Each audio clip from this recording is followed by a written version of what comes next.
My name is Dr. Adam Foreman. I'm the executive director here at Shadows in New Iberia, Louisiana. Um, we are we host three public program series every year, and tonight we're starting our Faith and Freedom series, where we explore um, how religion and faith and tradition guides freedom movements from abolition to civil rights and even the modern day Black Lives Matter movement.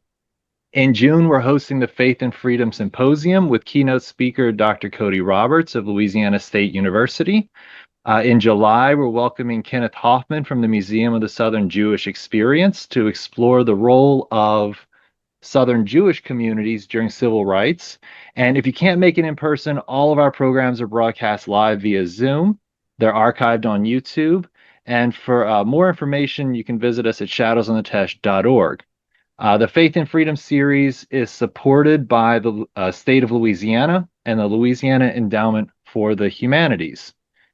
Tonight, we're welcoming Dr. Ben Wright. Dr. Wright is an associate professor of history and the director of the Open U.S. History Lab at the University of Texas at Dallas. He's author or editor of 5 books, including the one we're talking about tonight, which is Bonds of Salvation. You can order a signed copy of his book and support the Shadows at the same time through our website. Please feel free to ask questions throughout the program. To do so, use the Q&A feature at the bottom of your screen. So, Ben, the floor is yours. Well, thank you, Adam. Thanks to Adam. Thanks to Jade for their work with Shadows and the invitation to talk about a book that, frankly, I haven't thought about that much for about 8 years. But it's wonderful to revisit it, and I'm really thrilled. I also want to thank anybody who's logging on and joining. Keep an eye on the remarkable programming going on at Shadows. It sounds like the next series will be on fashion. So, man, if religion is a little dull for you, stick around for some fashion coming later this year. So historians answer questions. That's what we do. And there is one question that has woken me up in the middle of the night, really for most of my life.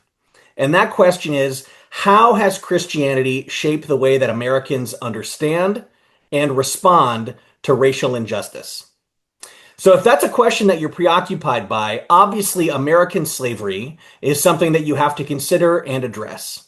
So as I began kind of my career as a historian, I was obsessing over this question and was poring over the writings of various American religious leaders, trying to see if I could find something new to say about a topic that admittedly a lot of folks have written about. And in many ways, this book started when I was in the archive and I met a itinerant Methodist minister named Joshua Marsden. I was doing my thing I do as a historian, which is be creepy and read dead people's diaries and dead people's mail. And I came upon this passage in Marsden's diary that he wrote in 1814. And the passage opens the introduction. I hope you don't mind, I'm going to read from it. Marsden wrote, "Never go to the southern states of America. They are polluted with slavery, and slavery is the most demoralizing thing under the sun. It is the parent of oppression, the nurse of sloth and guilty passions. It is the bane of man, the abomination of God. Where slavery reigns, a human being is made a beast of burden or a slave of lust. The poor, half-famished Negro trembles at a tyrant's nod and loses every good quality in the servility of a drudge or the wickedness of a prostitute. Oh, that the scandal of humanity were annihilated." Now, I'll tell you, I have read a lot of anti-slavery sentiments, and for 1814, that is truly one of the loudest, most uncompromising, most morally intense anti-slavery sentiment I have ever read. So young Ben the historian finds this passage and I'm elated. I have found a new, powerful, influential abolitionist voice. I'm going to follow this guy. I'm going to track the rest of his life. And I'm going to tell the story about this hidden abolitionist and the remarkable work that he did. Or so I thought. I did, in fact, track down Marsden, and I spent a lot of time thinking about what he did for the rest of his life. And frankly, it was a whole lot of nothing.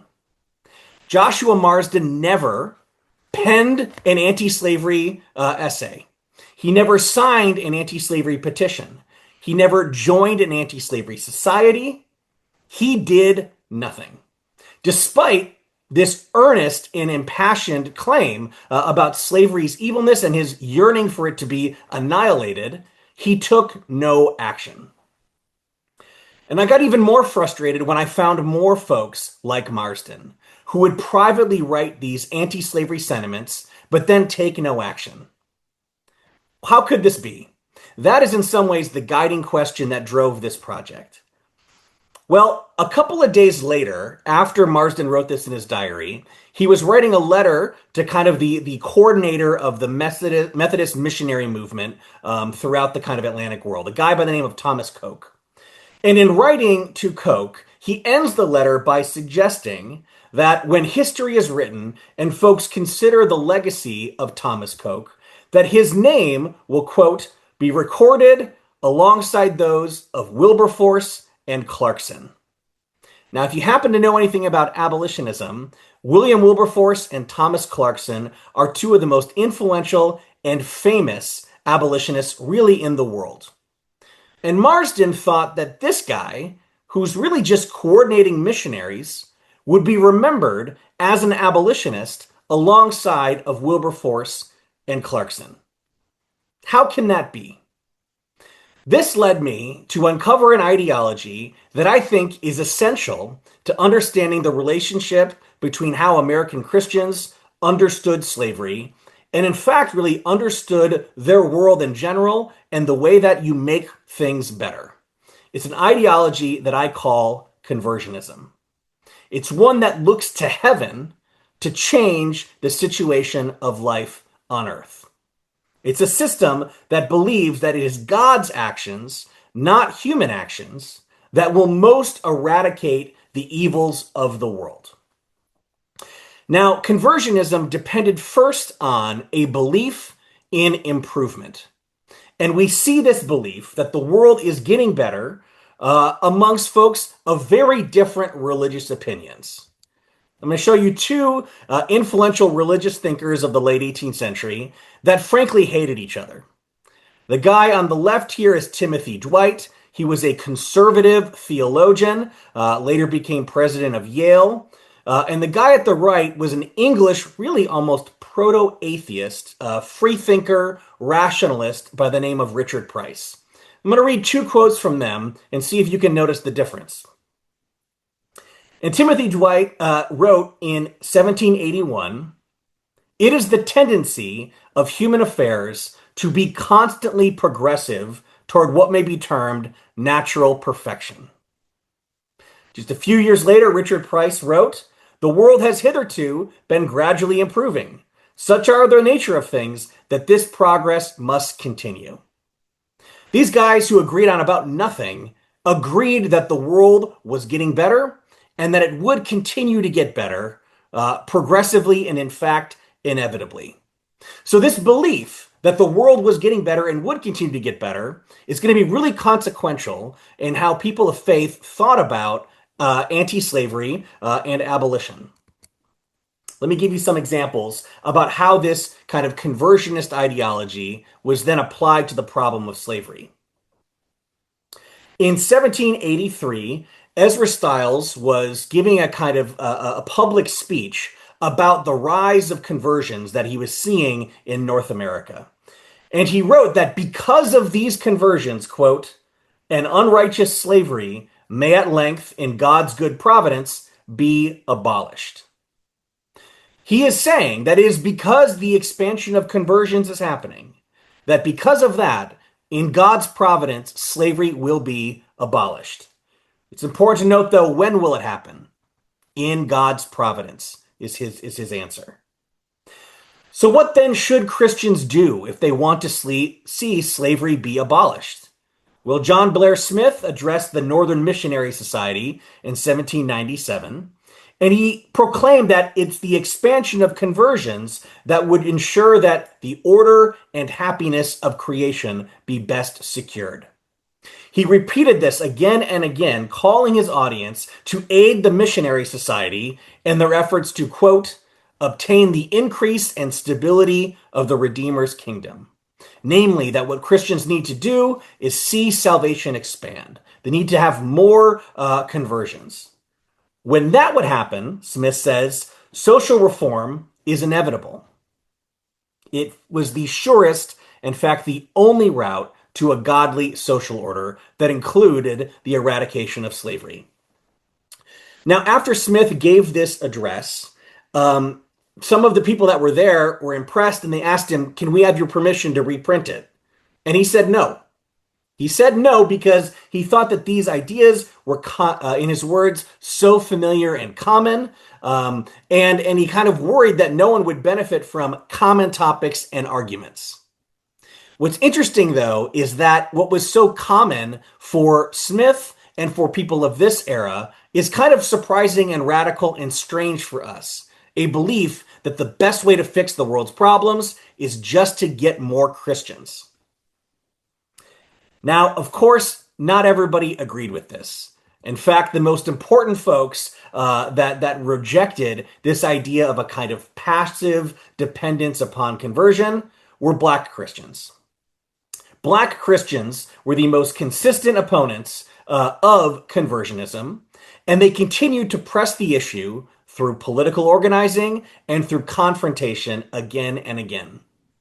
In fact, in the very same month that John Blair Smith told folks that the best way to solve the problem of slavery would be to aid missionary work, that very same month, Absalom Jones, who was the founder of the very first Episcopalian congregation in the United States, he presents a petition to the United States Congress written by 4 formerly enslaved Black men, calling for the protection of formerly enslaved people and attacking the institution of slavery. So we have a white conversionist consensus of folks looking to God to solve the problems of the day, and we have Black Christians trying to take matters into their own hands and use politics and the legislature to accomplish the same thing. So we have 2 rival ideologies. We have conversionism that sees the expansion of salvation as the solution. And then we've got a smaller group, certainly Black Christians at the core, but some consequential white groups as well coming alongside in embodying what I call purificationism, a belief that before salvation can expand, the nation and its churches in particularly first had to purify themselves of the worst sins of the day, which of course was the sin of slavery. So my book kind of begins with these 2 competing ideologies, conversionism and purificationism. I run through 3 case studies on purificationism. The first is probably the most famous one that I'm not really going to talk that much about, but that is the Quakers. The most consequential group of white abolitionists in the era are Quakers. I also talk about Samuel Hopkins and a group of Calvinists in New England that again believed that if the nation didn't purify itself of slavery, that God would withhold his blessings from the country. So he emphasizes a more coercive, immediate abolitionism to protect the country from God's wrath. The third group is what I'm going to spend a minute on, and that is a group of Southern evangelicals. So our purificationists, Black Christians, Quakers, New England Calvinists, and Southern evangelicals. This guy, John Leland, is a Baptist from Virginia who in 1789 writes a petition that is then signed by hundreds, and in fact, just over 2,000 Virginia Baptists that attacks slavery as, quote, a violent deprivation of the rights of nature, and calls the institution inconsistent with Republican government. He ends this petition by encouraging, quote, our honorable legislature to proclaim the Great Jubilee. And if they don't, he calls upon his fellow Baptists to, quote, extirpate this horrid evil from the land. So we have a group of Southern evangelicals, Baptists, and for a brief period of time, Methodists, who see slavery as a sin that has to be eliminated. Of course, what happens is the Virginia legislature does not proclaim a jubilee, great or otherwise. Leland's petition is shelved, and slavery continues. And in fact, after Gabriel's rebellion, a failed emancipation effort in the state legislature, in fact, does take action, not in criminalizing slavery, but in fact in criminalizing manumission. So as the 19th century dawns, we see Southern legislatures tighten the grip of slavery right as the cotton gin begins roaring the national slave economy into a new life. Still, John Leland dreams of what he calls a coming halcyon day, a coming day when enslaved people would, quote, march out of bondage. He in fact asks, what would be more elating than to see the power of the gospel so effectual that the names of master and slave be forever buried, every yoke broken, and the oppressed would go free? It's notable here, however, that the agent of emancipation in Leland's view is, quote, the power of the gospel. It's not legislative action, and it's certainly not abolitionist organizing. In fact, later in his life, Leland still hated slavery, but he would spend more time complaining about abolitionists than he would about the institution of slavery. So this then is why Marsden and other anti-slavery Christians did not take more action. They believed that there was a coming unfolding of salvation, which would then eventually wash away the sins of the age. But you can't really write a book about what people didn't do. You got to write about what they did do. And I argue that the actions that were taken in order to pursue salvation actually ended up catalyzing a new form of abolitionism. So in order to achieve this coming unfolding of salvation, this expansion of conversions, what we have folks like Leland and others do is knit together their churches into national American denominations. And I'll tell you, as a historian, the thought that I would be doing a history of the formation of American denominations, that's not something I'm inherently interested in, and I find it actually kind of boring. But it's important. If we want to understand the early United States, we have to understand what mattered to Americans. And even before a kind of national identity as members of the United States, or even as members of political parties mattered to folks, what mattered was their identity within churches. And these national denominational bodies create some of the first national consciousnesses in the American people. Why should someone from Vermont care about anything happening in South Carolina? They're never going to go there ever in their life. They probably will never meet anybody who has been to South Carolina. Why do they care? For many Americans, the answer was because they were fellow co-religionists in either the Methodist Episcopal Church, the Presbyterian General Assembly, or the Baptist General Conference. It's these denominations that in many ways create a national identity for the United States. It really knits together and makes the nation. Now, once these denominations are made and they're created, we'll see that it then enables a turn towards social reform. But first, while we're talking about these denominational bodies, how do they respond to abolitionism? As national bodies, they hate it. In fact, my book chronicles two abolitionists, David Barrow, who was a Baptist in Kentucky, and George Bourne, a Presbyterian in Virginia. These were men who hated slavery, and they believed that the church needed to, discourage the practice. They called to kick out enslavers from congregations, and they constantly were pushing their denominational bodies to use their authority to fight against the institution. Well, in fact, what happened is the denominations used their authority to kick both men entirely out of any position of leadership. So because the denominational bodies existed to coordinate national attempts of salvation, anything that threatened that national unity was seen as an opponent of first of all, Christian salvation, and ironically also seen as an opponent of the process of eventual emancipation. So Barrow and Bourne, for pushing for abolitionism, are kicked out of their churches in order to protect unity, to protect salvation, and to protect the eventual emancipation that will come, or so it's promised, through God's action. Black Christians weren't having it. They recognized that slavery was in fact tightening its grip on the national political scene, and black denominational bodies from the very beginning were politicized against slavery.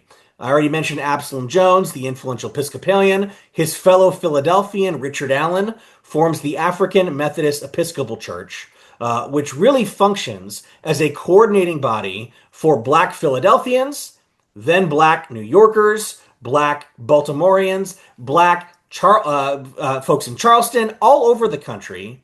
Really, it becomes an informal abolitionist network operating through the black denominational networks and the black denominational bodies. Now, one thing that's kind of interesting is I see white denominational leaders originally wanting to avoid the issue of slavery. But the fact that they have to be a leader in a national network eventually will push them to have to take a stand on the issue of slavery. We'll talk about that in a minute. The process is in some ways is reversed for black Christians. That it is folks who are effective at resisting slavery get put in positions of denominational leadership.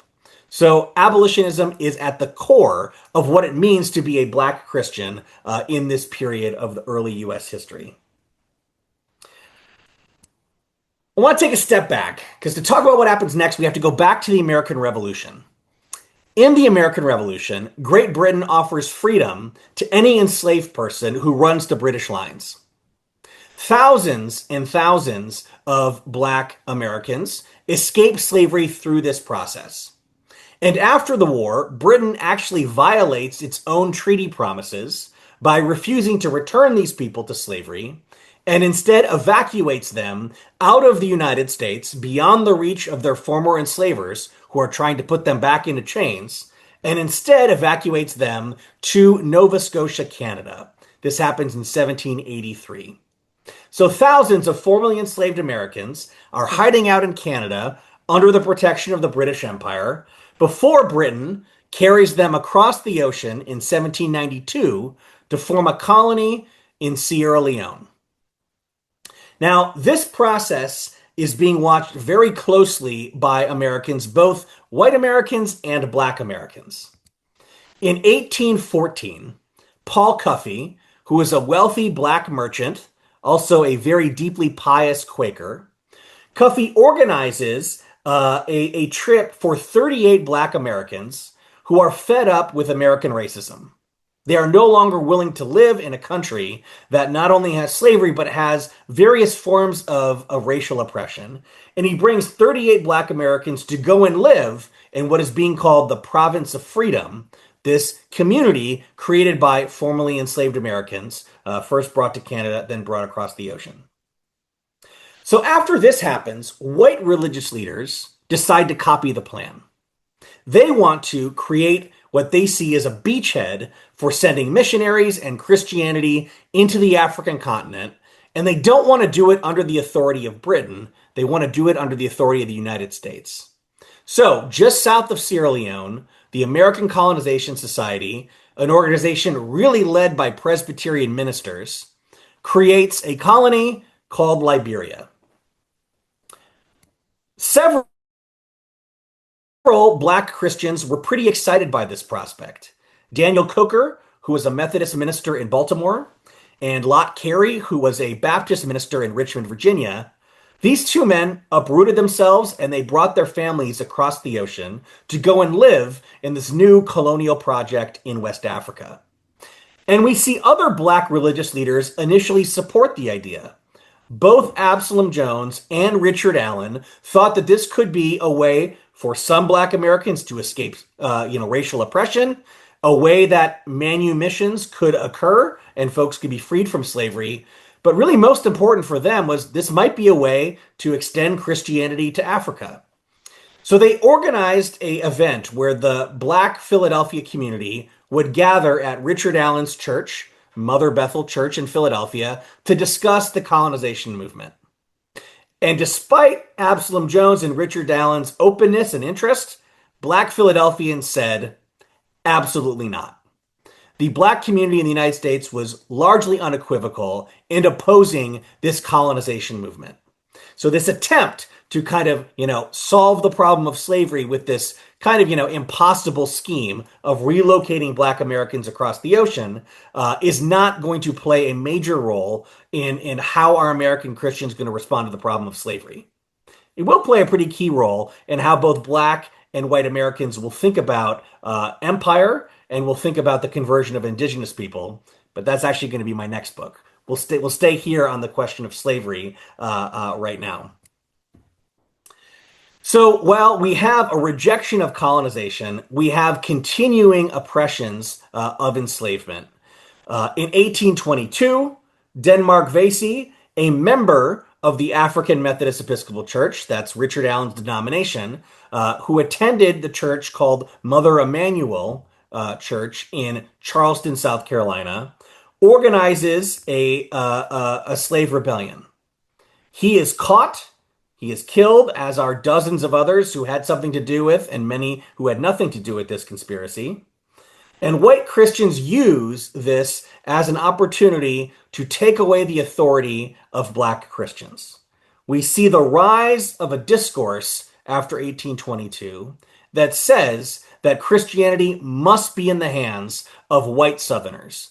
Black Southerners could not be religious leaders. And as accordingly, folks had to rally around the white church in order to both protect the safety of the United States and assure that true Christianity, a Christianity of obedience, not resistance, is that which is being fostered. It's worth mentioning, many of you will remember that about a decade ago, Dylan Roof, a white supremacist, attended Mother Emanuel and shot and killed 9 parishioners. He knew his history, and he was doing this as a direct response to Denmark Vesey's experience. So after this, we see this question of what actually works to generate conversions become a point of contention between abolitionists and the defenders of slavery. William Capers was a Southern Methodist minister who was approached by a wealthy planter named Charles Cotesworth Pinckney. Now, Charles Cotesworth Pinckney was not particularly religious himself. And in fact, he didn't really like Methodists. But he knew that it seemed like enslaved people preferred Methodist religious practice to his Episcopalianism.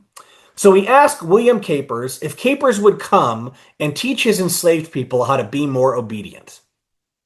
This launches a project that Capers leads called the Methodist Mission to the Slaves, which were over a decade, starting in the late 1820s.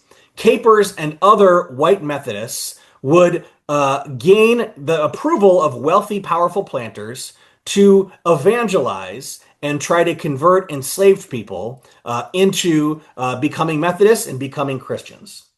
It's wildly successful and will end up bolstering for Southerners a belief that slavery is what generates conversions.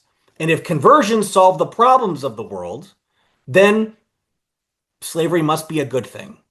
So we see how the logic of conversionism, when co-opted by the Methodist Mission to the Slaves, becomes a pro-slavery institution, a pro-slavery ideology. While this is happening, and Southerners are changing their position from seeing slavery as a unjust but perhaps necessary evil to seeing it as a positive good, a good that is Christianizing the nation, Northern voices, particularly Black Northern voices, are becoming more and more confrontational. The same year that we see the Methodist Mission to the Slaves launch, we also see a Black man in Boston named David Walker write an appeal, as he called it, Appeal to the Colored Citizens of the World. This is one of the most remarkable documents in all of American history. I could really do an entire lecture just on this document, but I'm going to highlight 4 things that Walker says in this document. And the first one is that Americans, your revolution that you're so proud about is absurd as long as slavery continues to exist. There cannot be a free nation built on the principles of all are created equal that also holds people in slavery. The second thing he says, and this actually I think is more incendiary than the first thing, is that anyone who allows the institution of slavery to exist cannot be a Christian. That to be a Christian requires complete, unequivocal, and even confrontational rejection of the institution of slavery. Finally, he says that violence is necessary and inevitable, that God is just and God is good and God is powerful, and as a result, violence will come to this land and wash away the sin of slavery. He is calling for a purification and a purification through bloodshed. This rhetoric will start to inform other anti-slavery voices, maybe most notably the white abolitionist William Lloyd Garrison, who about a year after the release of the first edition of David Walker's Appeal, begins publishing what will be the most consequential abolitionist newspaper. January of 1831, William Lloyd Garrison issues the first issue of The Liberator. And the first article in this first issue is an editorial by Garrison himself, who rejects colonization and ends his essay with, I'm going to quote from it. We see him echoing some of these themes of violence predicted by David Walker. He says, "Let Southern oppressors tremble. Let their secret abettors tremble. Let their Northern apologists tremble. Let all the enemies of the persecuted blacks tremble." That very same year, in August, trembling did indeed occur as Nat Turner and the community at Southampton, really informed by a messianic Christianity that promised deliverance, launches the most bloody slave rebellion in U.S. history in Southampton, Virginia. The backlash to Nat Turner's rebellion is swift, and it particularly attacks black churches. Black churches are shut down throughout the South, black literacy becomes criminalized, and abolitionists are now attacked as enemies of the public peace. The infrastructure for abolition grows, however.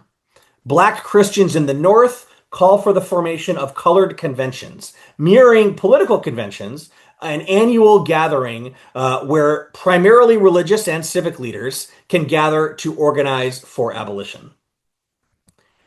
2 years after this, Britain abolishes slavery in the Caribbean through a gradual act.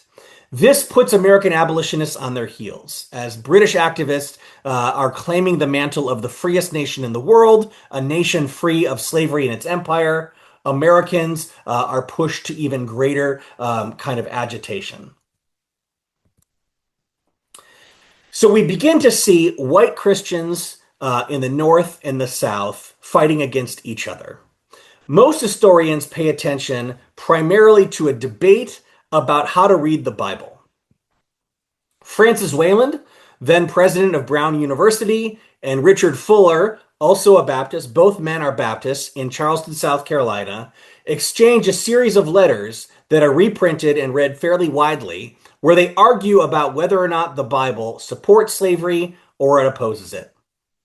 Now, historians have emphasized this debate. In fact, one historian, Mark Knoll, saw it as kind of the cornerstone of a book he wrote called The Civil War as a Theological Crisis. Now, I actually think that the Civil War indeed was a theological crisis, but rather than this debate about how to read the Bible, what I actually think is more important is the question on who can and how should Christian conversions be promoted. Zion's Herald was the most widely read Methodist newspaper in the country. It's published out of Boston. And one of its most frequent contributors was our guy, William Capers, the founder of the Methodist Mission to the Slaves. Capers writes about his work. The editors of Zion's Herald reprints his articles and celebrates his work. Eventually, however, Zion's Herald begins publishing anti-slavery pieces. Capers responds in one editorial where he is defending slavery and highlighting the fact that it's because of the institution that his conversionist efforts were able to generate so many, incidents of salvation in the South. He is dismissed, called a sinner, and as a result, he begins publishing his own newspaper called the Southern Christian Advocate. And back and forth they go with this debate about what works to generate conversions. And in truth, Capers kind of wins because it's true that the institution of slavery did promote Christian conversion. So Zion's Herald ends up instead abandoning this rhetoric of conversion and talks about the purity required of a Christian nation and saying that Capers is a sinner and that slavery is a sinful institution. So this turn towards a kind of purification among Northern Christians extends into abolitionist strategy. When William Lloyd Garrison started publishing The Liberator, the top of the masthead said, "Our country is the world, our countrymen are mankind." In 1844, he changes it to, quote, "No union with slaveholders." Garrison and abolitionists are calling for disunion, saying that the nation, because slavery is such an important part of its economy, its politics, that the nation is sinful, and true Christians should want to remove themselves from the nation. Well, schism does come first in the nation's churches, and it comes through this collision of slavery and salvation. In 1837, Presbyterians are debating about new revival methods. That's really what's on the table, is how do you make conversions? But if we look at who votes what, every single abolitionist member of the Presbyterian General Assembly supported the new revival methods. Every major anti-abolitionist opposed it. So while this split was ostensibly and in some ways about methods of conversion, the problem of slavery had fractured Presbyterian unity, and it divided the Presbyterian Church in 1837. 1844 and 1845, the Methodist and Baptist churches will splinter more directly as a result on the issue of slavery. The Methodist Episcopal Church splinters after a Southern bishop inherits an enslaved laborer. After that happens, anti-slavery voices say that the church doctrine said that bishops, because they are in a position of leadership and vulnerability, cannot have the added obligation of thinking about an enslaved person. Southern Christians say absolutely not. He will remain a bishop, and as a result, they leave the denomination and form the Methodist Episcopal Church South. 1 year later, a missionary applies, a minister applies to be a missionary to the Baptist General Conference. He is a Southern man that has an enslaved laborer. His application is rejected, and as a result, Southerners leave the Baptist General Conference, and this is the beginning of the Southern Baptist Church, which of course endures to this day, and today is the largest Protestant denomination in the United States. So slavery and salvation ripped the nation's churches apart. Henry Clay, of course, the famous legislator from Kentucky, you may be familiar with, he described this process by saying, "The sundering of religious ties, which have hitherto bound our people together, I consider the greatest source of danger in the country. If our religious men cannot live together in peace, what can be expected of politicians?" Turns out he was right. These are three Southern ministers who immediately after the split of their denominations become louder and more vocal in both defending slavery and calling Southerners to leave the United States. Benjamin Palmer, a Presbyterian in New Orleans, said it was the duty of Christian ministers, quote, "to conserve and perpetuate the institution of domestic slavery." He claimed that Northern Presbyterians were no longer Christians. They were atheists and they were idolaters. Thornton Stringfellow wrote a widely circulated tract that said that slavery was essential to preserving, quote, "human happiness and divine glory." That the very glory of God could not exist without the perpetuation of the institution of slavery. To oppose slavery would be to minimize God's divinity. James Osgood Andrew was the very Methodist who caused the split between the northern and southern factions. And James Osgood Andrew, by 1850, spends the rest of his life calling for Southern independence. He spends his life creating independent Southern educational and economic institutions and said that the South must secede if they are to obey God. And of course they did. But why did the North go to war after secession?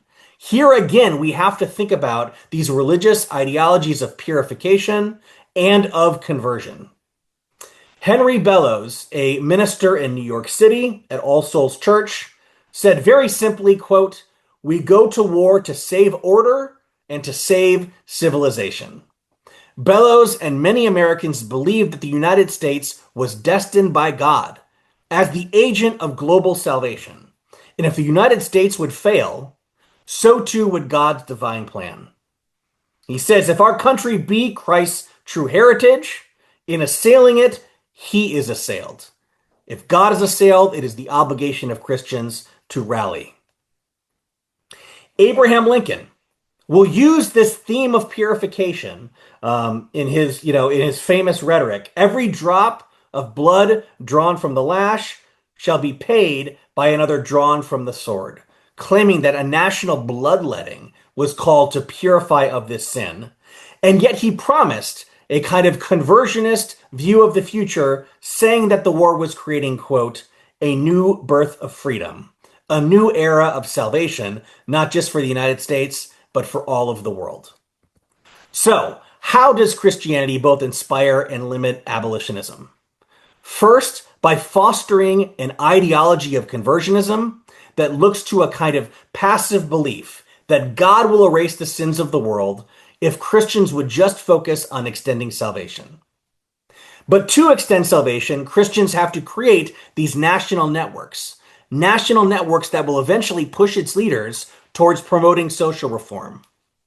The collision around the question of who can be a carrier of salvation will rip apart the nation's churches, and after those churches are ripped apart, we then see an acceleration in the rhetoric that drives the nation towards secession and to civil war. Thank you. I would be delighted to answer any questions about this story. Thanks. Great. Thank you, Ben. We have a couple of questions. First, how large of a role did events like outdoor big tent revivals impact the spread of abolitionist ideas, assuming, of course, that those types of revivals were more popular in the South? Yeah, it's a great question. So, our kind of paradigms to talk about the history of revivalism in the United States is the First Great Awakening and the Second Great Awakening. First Great Awakening, centering in New England in the 1730s and 1740s. Second Great Awakening, upstate New York, the work of Charles Finney. In between the two, however, is in fact the largest revival in all of U.S. history to this time, the so-called Great Revival in Cane Ridge, Kentucky. So I would say, when we think about these large revivals, it depends on which one. When we have the kind of revival at Cane Ridge, what is its consequence in terms of anti-slavery? I would say inconsequential. Largely because it's fostering this kind of, expectation of conversionist improvement. Folks that were there, I mean, it was wild. It was dramatic. There's no way you could be within any range of this event and not feel like something cataclysmic was happening. And if something cataclysmic is happening, God is moving and God is acting. Why would you then kind of risk interrupting this spread of what creates the ultimate causation, which is divine action? So I think when we think about the Cane Ridge revival, we have that discouraging abolitionism by fostering a kind of different expectation of causation. I mentioned Charles Finney, New York attorney that has this conversion experience, and then becomes a kind of, revivalist preacher running up and down the Erie Canal. His revivals, however, absolutely definitely encouraged a coercive abolitionism. At the end of every sermon, he would have, anybody kind of desiring extra prayer to come to the front. He would point a very kind of fiery appeal at them, generate this notion of conversions. But it didn't end there. Before he would allow people to leave, he would encourage all of them to take action to fight the sins of the day. Now, mostly that was encouraging fighting alcohol by encouraging the temperance movement. But over time, Finney is persuaded more and more by his followers to take a stand against slavery. And Finneyite Christians, those that have that kind of revivalist strain, will leave their revivals with an expectation that it's their duty, if they are truly converted, to try to fight the sins of the world, including the sin of slavery. So, in some ways, I wrote a book about how Christianity and maybe even sometimes the same theological beliefs are leading to opposite actions, and I think we can see that pretty clearly with tracking the kind of large revival process. It's a good question. Great. Okay, here are some more from the audience. This question is more about what happened next. What became of conversionists after the Civil War? Yeah. All right. This is slightly above my pay grade. I'm now, I have not done the kind of rigorous archival research to think about this, but my sense is that, Lincoln's rhetoric about a new birth of freedom and the kind of like messianic identity with the Union that drives the beginning of the war, I think kind of creates or entrenches or it had been there earlier, but creates a kind of deeper expectation that it's America's destiny to save the world. And I think we still see that rhetoric, fueling dispossession and, frankly, the genocide in the American West of the so-called Indian Wars. This notion that manifest destiny, the expansion of American culture, particularly Protestantism, is essential for global salvation. We see it then being exported abroad with the kind of new birth of imperialism after 1898. So I think that it's ingrained in American culture that we have this kind of belief that the United States will save the world. And I think that just becomes kind of increasingly wedded to militarism after the Civil War. Well, that's great. That leads right into this next question. Does Dr. Wright think that passivity of conversionism survives in the passivity towards social reform and end of times religious beliefs in present day Christianity? It's a great question. Okay. So yes and no. There's a major transformation in Protestant theology that happens in the late 19th century. In this earlier period, pretty much everyone I'm talking about is what's called a postmillennialist, which means that Christ will return, Armageddon and the rapture will happen after a 1,000-year reign of Christ on earth. So there is this belief that kind of everybody has that the world is going to get better and better and better, and we will have 1,000 years of kind of perfection. And folks tended to think that the United States would be a key part of it. By the late 19th century, we have a premillennialist theology beginning to take hold, first among fundamentalists, and then really takes hold of most Protestants. A belief that, nope, the world is actually going to get worse and worse and worse, and the rapture will happen before the 1,000-year reign of Christ. And so, in a way, I think that theological shift encourages a different reason to not try to save the world from social sin and instead to just kind of save souls. If your theology tells you that institutions are inevitably going to kind of be corrupting, why bother trying to fix them? If that's your kind of idea of causation. So we have this split between liberal Protestantism and fundamentalism at the end of the 19th, early 20th century. And I would say that the earlier conversionist passivity almost becomes instead just a kind of theological conviction that social change is a waste of time and inevitably will fail.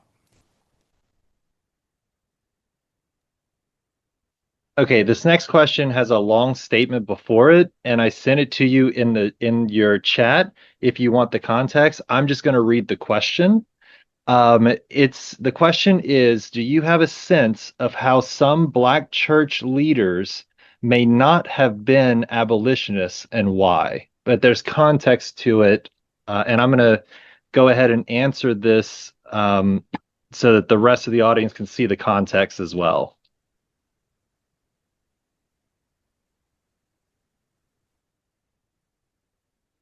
Hmm.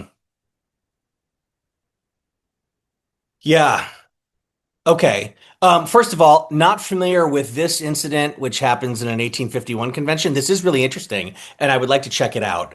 I would say that there is extensive debate within Black churches about what type of shape should abolitionist action take.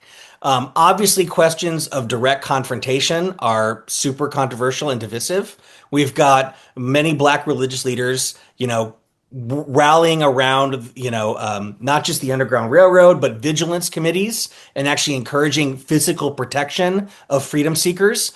We've got a robust religious doctrine that says that that's both, and not unchristian and saying that is will be ineffectual. So I think we have a host of kind of fault lines between Black Christians on what is the best way to respond to the institution of slavery and what does it mean to be an abolitionist.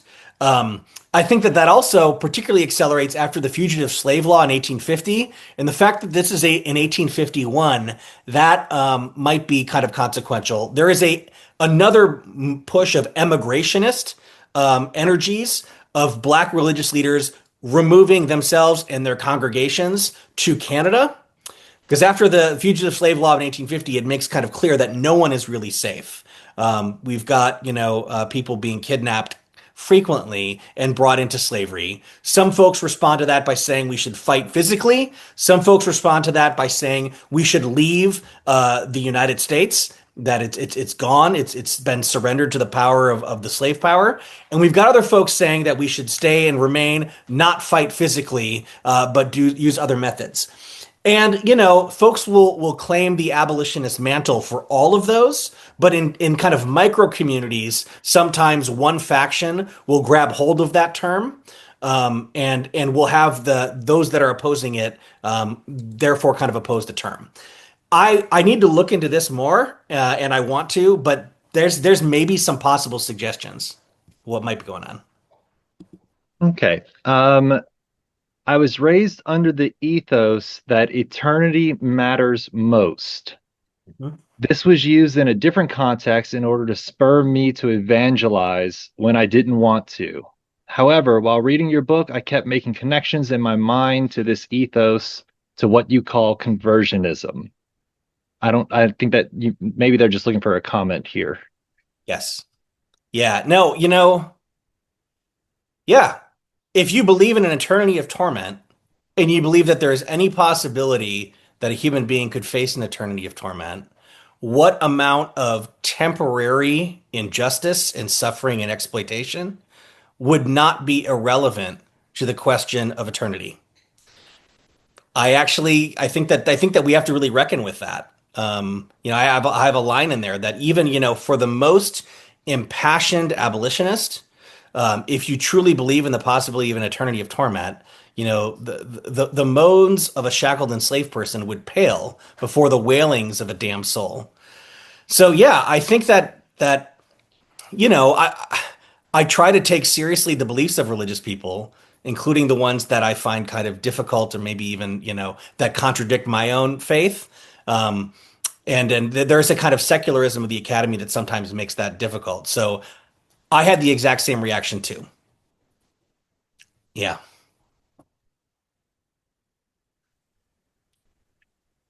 You spoke about the creation of the American Christian denominations in the late 18th century, and then their schisms over slavery in the early 19th century. Do we see any similar schisms in how American Christianity is debating immigration today? It's a bit of a question of parallels. but I wonder if you see any similarities in the historical movements occurring today within American Christianity. Yeah. I mean, frankly, I think the most notable one is actually about politics of sexuality and responses to, either female clergy or gay clergy. I mean, that issue directly is leading to schisms right now in Presbyterians and Methodists. And in fact, we're seeing the Presbyterian Church of the United States has now been eclipsed by the Presbyterian Church in America.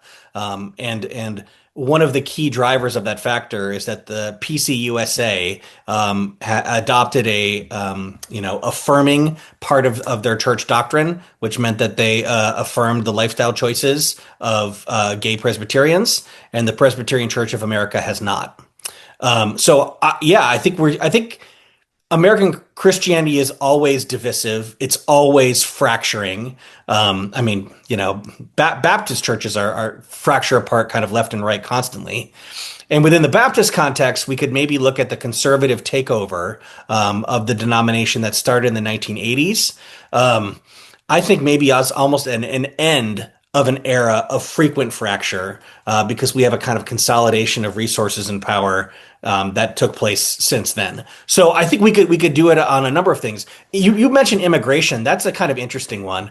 I think we're seeing that conflict play out maybe most notably within the Catholic Church. Where we have conflicts between local parishioners and the I forgot what the term is, but the American Bishop College of Bishops or something. I'm less good on contemporary religion and certainly less good on the institutions of Catholicism. But I think yeah, we see it kind of all over the place. Frankly, though, I should say we are seeing it. The scale and the scope of these divisions have not been approached yet. Yeah, we see it now, but we shouldn't think that what's happening now is the worst it's ever been in terms of divisiveness. Yeah, not yet. Um, so I'm going to ask this, but I don't know what the context is. Are you saying that thinking in terms of long-term thinking inevitably is shrinking of addressing today's this isn't okay. I'm going to ask for better context. Let's skip this one. If I appreciate the eye-opening work on the significant role played by Christians in the national division over slavery. Do you have any general thoughts on how odd it was that Abraham Lincoln, who might not have ever been a Christian, just happened to be president during the Civil War? Um, yeah. Well, I would say Lincoln was a Christian. I think it depends on how we draw that term. I take if you have a kind of explicit evangelical interpretation, Lincoln not necessarily. But yeah, he talked about the meaning of his faith to him in a couple of kind of contexts. Maybe not as many as most of American leaders. But yeah, I mean, Lincoln was a compromise candidate. Lincoln was the guy that the Republican Party put forward because they believed he would be less divisive than Seward, who was a much more influential, respected leader. Of course, that's not the way it went, which I guess speaks to a kind of paranoia amongst Southern leaders and especially Southern religious leaders. Southerners greatly overestimated the influence of abolitionism on the Republican Party and really on the Northern populace. Um, it was a kind of, yeah, paranoid hysteria that led to the, strategic blunder of secession. The truth was, yeah, the South had, had a considerable control of the federal government, especially because of the judiciary and laws that were set up. It was a blunder that surrendered that advantage with secession.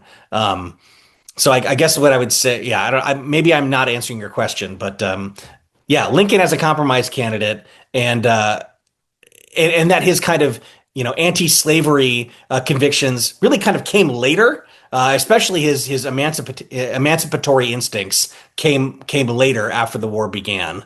Yeah. Okay, I have better context to that other question. This is in reference to the eternity matters most question. Um, thinking about eternity leads you to ignore present day injustices. Um, so in terms of long-term thinking, how does that play into um, looking at it historically as well? I don't know if that makes sense. I I'm think I sorry. I'm sorry, no. Clayton, that I butchered your question twice now. I mean, I think there's a couple of things we have to think about. One, not everybody actually acts in accordance with their beliefs. In fact, I think that it's almost rare when somebody is actually consistent with the context of their beliefs. So, yeah, I would never draw a kind of one-to-one correlation between somebody's theology and someone's action. Frankly, I'm not consistent with my own. And I rarely meet people who are fully. But yeah, I think reckoning with a true belief in eternity, especially eternity of torment, um, requires a set of tools that most American historians don't have to truly reckon with that belief and its consequences. I would also say that not everybody who has that belief acts accordingly. Frankly, I think the only people that do are the type of kind of, seemingly crazy people who are running around on the street evangelizing. If you really believe in an eternity of torment, that's the only compassionate person I can imagine. Anybody who's living a life and doing a job, how could you reconcile that action with the reality of the future that awaits the person you're passing on the street? I don't know if that answers the question, but Okay, so in your historian's opinion, does questioning the historical development of Scripture weaken faith or can it deepen it? wow, what a question. Man, geez, this is kind of above my pay grade. Frankly, I've had the experience of it doing both. All I can do is speak about myself here. Um, yeah, the close study of history and the close awareness of the way interpretations of scripture are historically dependent um, challenged many beliefs that I had when I was raised. Um, I would say that studying that process can also offer different lessons and different paths. Frankly, yeah, the kind of theological crisis over the institution of slavery, um, it spawned new forms of Christianity, liberal Protestantism. It has new kind of new ways of understanding sacred text that I think have powerful spiritual truths that continue to influence the lives of many people. So I guess the short answer is it can deepen, yeah, but it's also dangerous business when you start thinking critically. Great. I think that is a perfect way to end this. So thank you, Dr. Wright, for spending your evening with us. Thank you for all of our participants who joined us this evening. And of course, thank you to the Louisiana Endowment of the Humanities and to the state of Louisiana for supporting this particular program series. We have new programs monthly. They are all live streamed. So if you are not in Louisiana, you're welcome to join us through our live streams. But we are always welcome. You are always welcome to join us in person as well. So with that, I want to thank you all very much and have a wonderful evening. Thank you, Ben. Thanks, y'all.